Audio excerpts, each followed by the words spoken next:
जय जगन्नाथ फ्रेंड्स आपण मैंने देखिपे मु आ मो हजबैंड जाइलु पूरी तो ये आम आम रूम रू चेकआउट करके पूरी में बाहरीचु बस स्टैंड रे वेट करचु देखिपे केते गरम सेपटे हो बस में वेट करवाटे भी केते कष्ट मो फेस को देखिपे मुझे विरक्त हो सारे बस पे वेट करी तापरे फाइनाली केते टाइम पर हमको आम बस मिलगला आम आसिक पुरी रे पहुँची गलु पुरी रे पहुँचला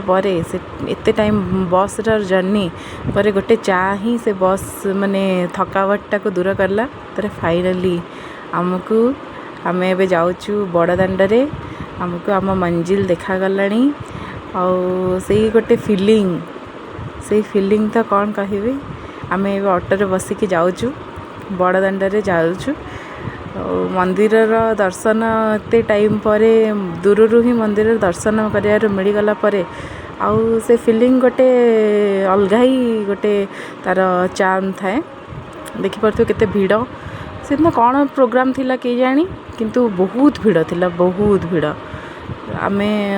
रूम भी बहुत खोजिलु सेठी रूम मिलवाटा भी हमको बहुत प्रोब्लेम है आगो को अच्छे वीडियो रे देखिबे ये आम छिड़ा टे बड़दाण्डे से फोन कौन करुँच आम बाहरिलु टिके रूम सर्च कर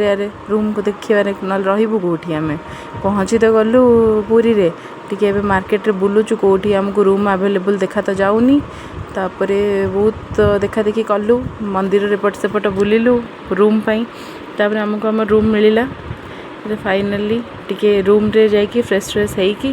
बैग रखिकी आसी सारा पर तापरे जगन्नाथ दर्शन देखिपे से गोटे फीलिंग जगन्नाथ पाखरे जगन्नाथ दर्शन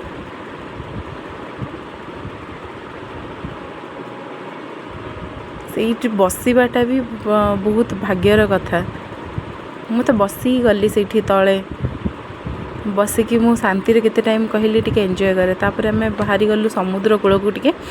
पूरी जीवु आउ जगन्नाथ ससुर घर को जीवुनी तो जगन्नाथ ससुर घर को भी गलु समुद्र कूल को भी गलु समुद्र कूल भी टिके एंजॉय कलु समुद्र कूल बहुत बहुत हवा होतला एते हवा कि आम देखिपे आप बैग धरी कहीं आमर से संध्यारे ही बस थिला तो आम समुद्र कूल को जाइकी एमती अध घंटा खंडे रहीकि आम सेठू बस पुणी धरलु राउरकेला आसवाई तो से बैग फैग धरिकी रूम चेकआउट करके आम बाहरी जाइलु समुद्र कूल बुलायापी